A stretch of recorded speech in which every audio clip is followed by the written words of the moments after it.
For the next 3 days, I'm making my parents use ultralight backpacking gear. But I didn't want to torture them, so I made the kit as comfortable as possible while still trying to keep their pack base weight under 10 pounds. Will they be thanking me for saving their aching, aging knees and backs, or are they gonna be wishing that I was never born because they're uncomfortable and didn't feel like they had everything they needed? Last year we did another trip with both my parents as well as Steffi Pooh's parents, and my parents had packs that weighed over 30 pounds.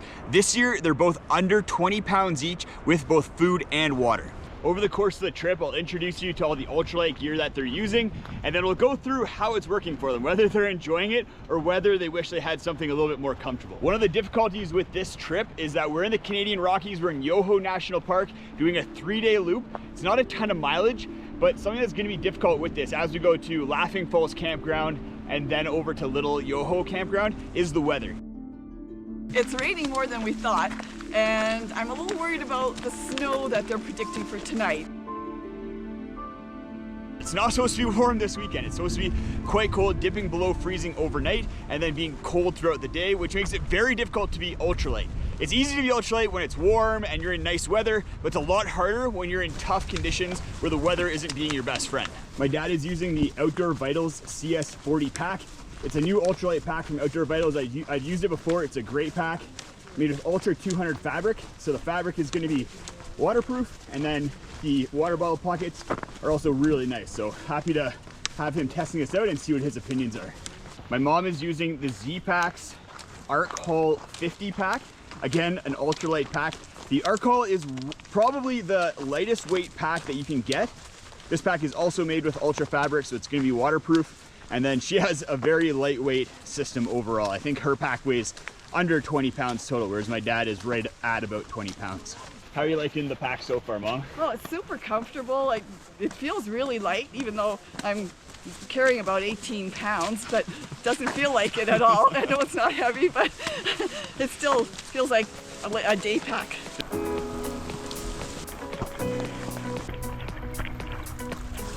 How are you liking this range, Steph?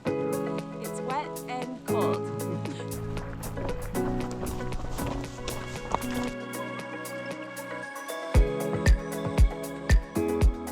We made it to our camp, Laughing Falls Campground. We're gonna cross this bridge and get camp set up. And then hopefully this rain holds off so we can put on our really warm camp clothes and then not catch a chill. My parents don't know what tent I packed for them, so let's go get set up and we can get their first thoughts on it.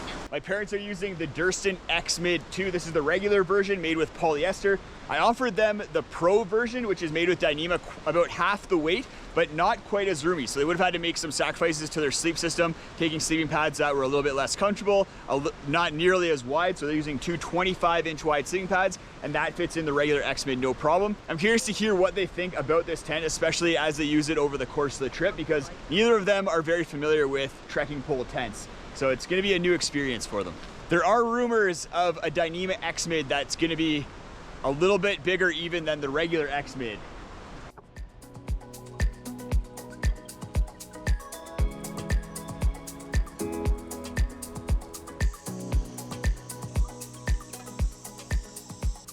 We brought the parents some special juice again this year. This is a Beaujolais from France. Good old Costco special. We're very excited to drink it. Is it gonna pair with our meal today? Sure will, Nice. sure will. So Steph and I are using the Vargo 1-liter titanium bot pot with the MSR Pocket Rocket Deluxe. We started boiling or heating up our water after my parents, and their little Ollie Camp ion stove is not pushing as much BTUs as the other ones. It's taking them a bit longer. Okay, so we're having a couple issues with the boomers here. So Malcolm, bless his heart, took the silicone packet from inside his freeze-dried meal and sprinkled it in like a ramen noodle packet for flavoring. So we're trying to figure out what to do with that. And then my mom's lighting herself on fire here, burning through her down jacket. So we're gonna have to keep a closer eye on them the rest of the trip. I have done kind of what Malcolm has done. I've forgotten to take the little packets out of the freeze-dried meal and then kind of cooked it into my meal. Doesn't taste great, but didn't kill me or affect me in any way. I definitely don't recommend it.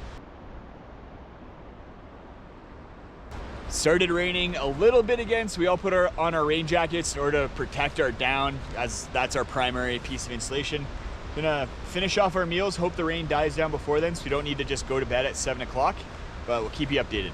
We are in bear country, so we're gonna have to make sure that we're hanging our food properly. There's no bear lockers at this campsite, but we have this bear pole where you attach your bear bag onto a pulley, hoist it up, and then attach the other end onto the pole there so that the bears can't get at it. The rain just, if anything, picked up a little bit, so Steph's in bed over there. My parents are in the X-Mid over there. We're just gonna hunker down for the rest of the night and then hope the rain dies off in the morning a little bit. You have to pee? Yeah. Good luck. We're just getting up this morning. How'd you sleep, parents? I slept well. I was warm, but my pad was overblown, so I was afraid to get up during the night because I was afraid if I tried to do the valve, I'd blow all my air out, so I suffered. How about you, Dad? I slept good. I was skeptical about the duvet, The quilt? the quilt, but it worked. It kept me super warm. So we're gonna eat breakfast. You can see the sun poking up over the mountains there, so hopefully we get a little bit of sun in order to dry out our stuff, because if we have wet gear going into the colder night tonight, that's gonna be pretty miserable. Also gonna try and fix my mom's my mom's jacket there where she melted it. It's a good patch job though. Yeah. We'll see if we can do better. So we're just gonna try and fix my mom's jacket here. Let's try and stuff some down back in there. So I keep a repair kit in my first aid kit, and I think for this one we're probably gonna try and use a Dyneema strip. So this is more for like tents and stuff like that, but it's gonna work really well for this. We're getting going for the day. Not the quickest morning, but that's okay. The sun's out. We're gonna go head to Twin Falls and then hopefully dry some things off. We have a bit of a forest walk to start off the day, then we get to Twin Falls. We'll take a little break. After Twin Falls is when we're gonna gain some serious elevation. And my parents have some thoughts in elevation, so I'm curious to see how they do with that and whether the lighter weight packs help them out.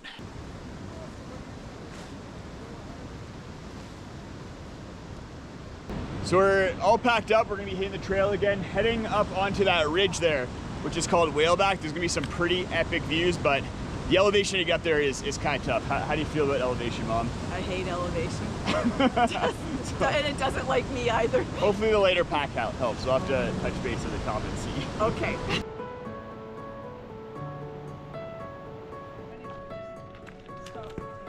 As we're walking down the trail, there's a ton of berries, blueberries, and then huckleberries. Huckleberries that Steph has right here are what the bear that charged me on the Great Divide Trail was eating. So let's get a close up there. Is it good? I'll grab another one. How do you like it? So good. We're heading to a campsite that's known to have bear activity, so it's gonna be really important for no one to be wandering off alone, especially if they don't have bear spray. And you guys remember Malcolm last year on trail, old Wander Pants.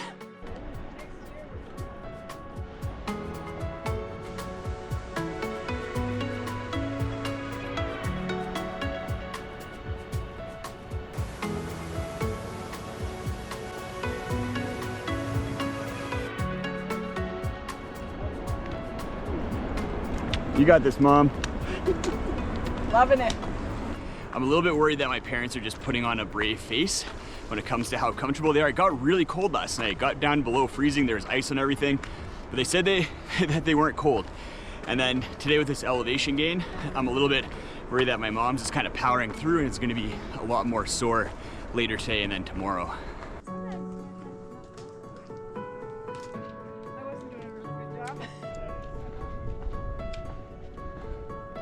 It's a lot of switchbacks and elevation. Good work, everybody. Yeah, that's a tough one. Yep. I think we're almost out of the top, though.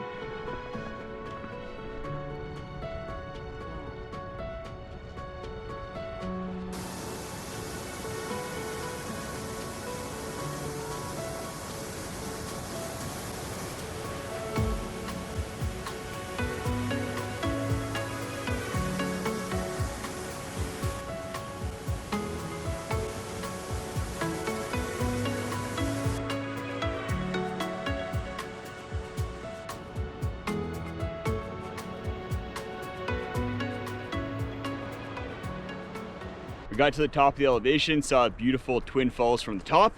How did that elevation do for you, Mom?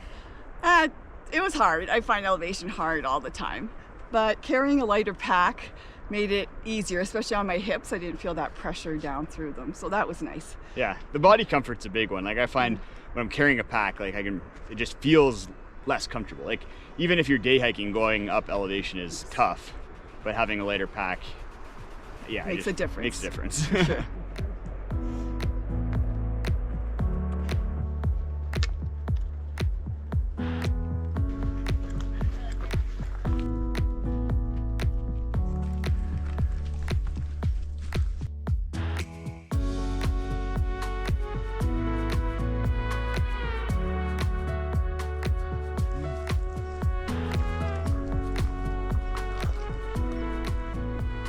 So we made it to the top of Whaleback. Good job, Mom. Well, to the end of Whaleback, some beautiful views, and we're gonna get a view of tomorrow's day right across the valley there. So we're gonna be heading up the valley this way to our campsite, and then tomorrow staying above the Alpine, dipping below these glaciers, seeing spectacular views, working our way along the iceline portion of the trail. Hey Justin, you're doing pretty good for a 37-year-old. Thanks, Malcolm. Today. Yeah. Who's ready to crush some cakes?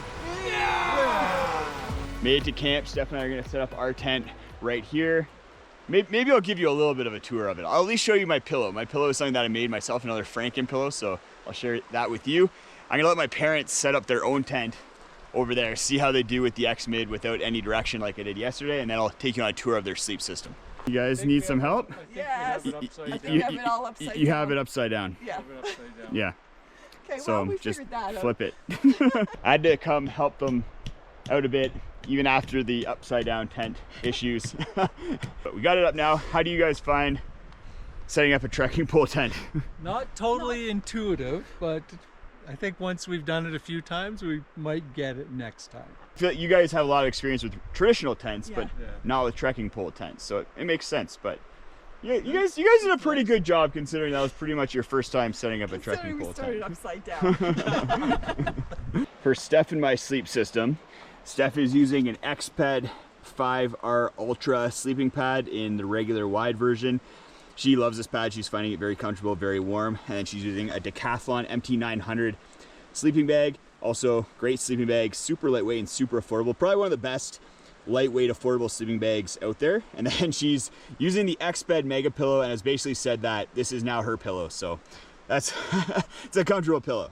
I'm using the Rab Ionosphere 5 sleeping pad, another super comfortable vertical baffle sleeping bag, sleeping pad. And then I'm using the Hammock Gear Econo Burrow quilt. Great quilt even when it gets cold out. The interesting thing with my sleep system is the pillow. So this is a Big Sky Dream pillow. It's an inflatable pillow that's just basically a TPU bladder.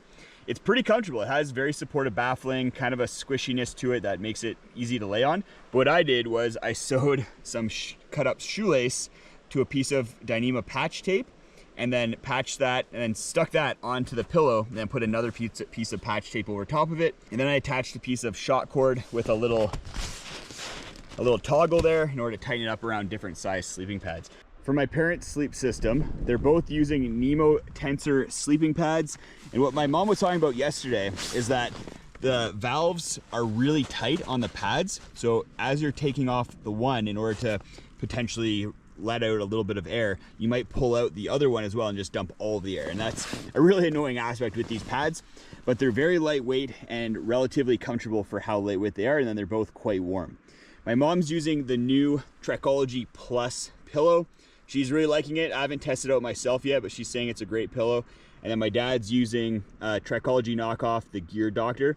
It looks like a pretty good pillow too. It has a really nice valve on it. And then for insulation, my mom is using the same pad as Steph, the Decathlon MT900.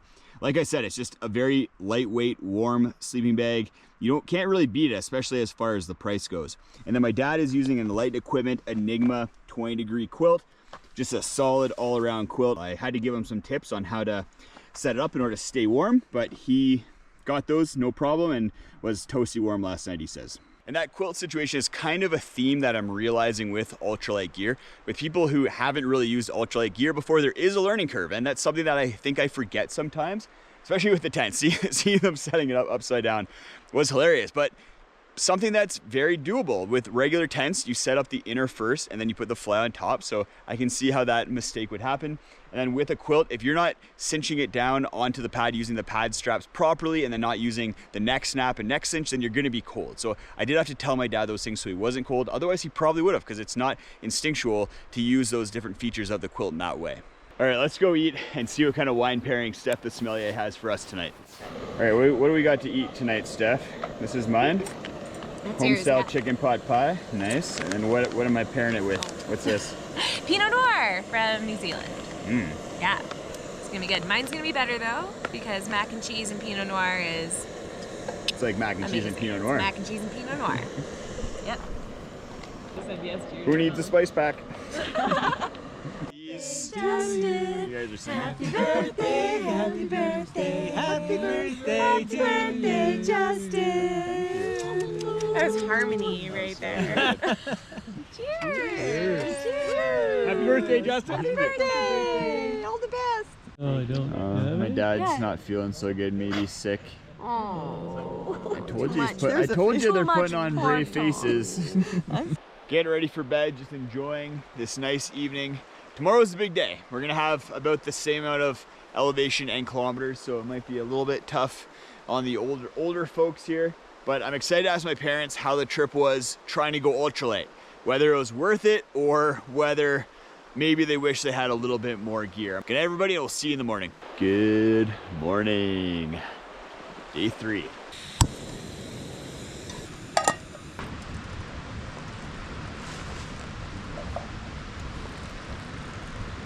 So we're starting to hike out. We had a bunch of smoke drop in on us overnight, so it's super hazy, super smoky. And because of that, and the fact that we have some asthmatics, some older folks, and some people are feeling a little bit sick right now too, we're gonna hike out an easier way and save the ice line for another day. We wouldn't see a lot of the nice views anyways because of all the smoke, but I'm still gonna ask my parents what their favorite parts of ultralight backpacking were, what some things they might change are, and then I'm gonna talk with you guys about some lessons learned about someone who helped them go ultralight for the very first time. So after a few days of ultralight backpacking, what does ultralight mean to you, Dad?